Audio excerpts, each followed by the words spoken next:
Durante varios siglos, Japón estuvo dominado por un sistema feudal, muy descentralizado y fundamentalmente agrario. Reinaba un emperador, pero solo tenía poderes simbólicos, mientras que el poder de facto lo tenía un señor feudal superior al resto, la figura del shogun, que vivía en Edo, mientras que el emperador, que durante un tiempo era solo una figura simbólica y un mero títere, residía en Kioto. Desde 1600, el shogunato, o bakufu como lo llamaban ellos, estuvo en manos de la familia Tokugawa, que se dedicó a centralizar el gobierno de Japón, obligando a los demás señores feudales, o daimios, a trasladarse a Edo para estar más cerca del shogun. Y en 1635, un shogun en particular, el tercer shogun de los Tokugawa, Iemitsu, cerró Japón al mundo exterior bajo pena de muerte.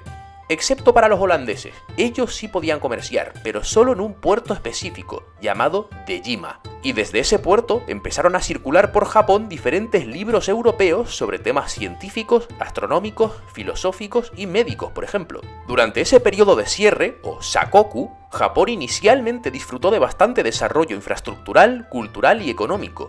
Pero en los últimos años de esta etapa tuvo que enfrentarse a un grave estancamiento económico, a una situación de penuria y hambre generalizada y a una división de clases cada vez más intensa entre el campesinado y los comerciantes. Este aislamiento perduró hasta que en 1853, en el puerto de Uraga, se presentó una flota estadounidense dirigida por el comodoro Matthew Perry, y básicamente dicen: abrid el puerto o disparamos. Y pues abren el puerto con el Tratado de Kanagawa. Esto generó una reacción nacionalista en las regiones de Satsuma y Choshu, que no les gustó para nada lo bien que trataba el gobierno a los americanos y a los ingleses, que gracias al nuevo tratado podían hacer básicamente lo que les daba la gana. Los clanes de Satsuma y Choshu entonces se sublevan, desencadenando en 1868 la Guerra Boshin, que fue una guerra entre los partidarios del acuerdo con los europeos, liderados por el shogun Tokugawa Yoshinobu, y los sublevados tradicionalistas que querían devolverle el poder al emperador, que en aquel entonces era Mutsuhito, mejor conocido como Meiji.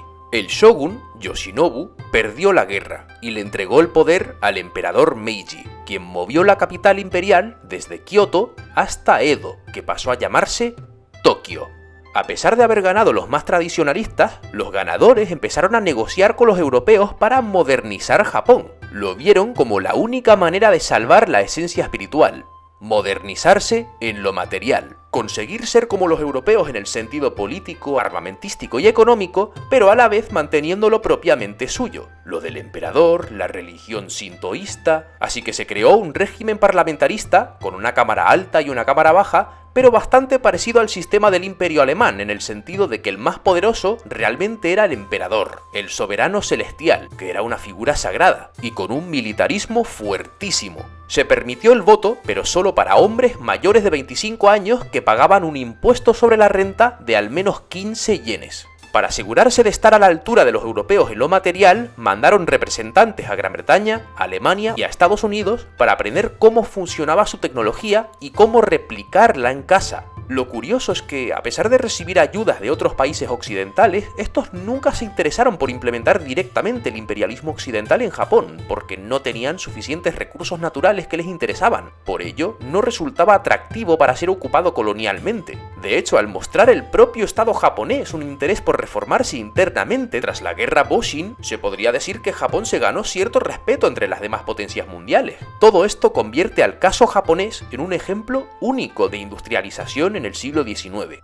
Tengamos en cuenta que Japón hasta entonces realmente no había estado unificado culturalmente. Políticamente sí, pero no existía una identidad nacional japonesa. Y claro, como todo esto tiene lugar en el contexto del nacionalismo del siglo XIX, era el momento perfecto para empezar a construir una nación japonesa. Se abolió el régimen de los samuráis, reemplazándolo por un nuevo ejército leal solamente al emperador. Eso de tropas propias para cada señor feudal se acabó. Y en lo económico se creó una sociedad plenamente capitalista a través de la intervención del Estado. Aparecieron grandes compañías y conglomerados industriales llamados Saibatsu, que se encargarían de la gran industrialización de Japón. El modelo de crecimiento económico, sin embargo, no era individual, sino más bien comunitario, una forma de pensar que los japoneses supieron aprovechar y redirigir hacia el desarrollo capitalista. Salió tan bien que Japón acabó convirtiéndose en un imperio colonial. Con esa industrialización rapidísima y ese nuevo militarismo nacionalista, los japoneses empezaron a integrarse en el sistema internacional, haciendo expediciones y expandiéndose hacia China. Esto desembocó en la Primera Guerra Sino-Japonesa,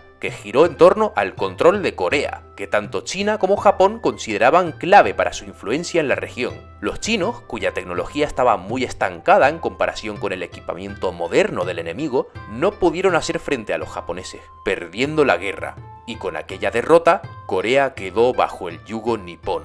Luego vinieron más victorias, contra los Boxers, contra los rusos, y finalmente Japón se vería beneficiada por el Tratado de Versalles de 1919, quedándose con las posesiones alemanas del Pacífico. Así, el mundo sería testigo de la expansión imperialista del país del sol naciente, moviéndose como una gran ola por los mares del este al son de la marcha Batotai, imparable, al menos durante un tiempo.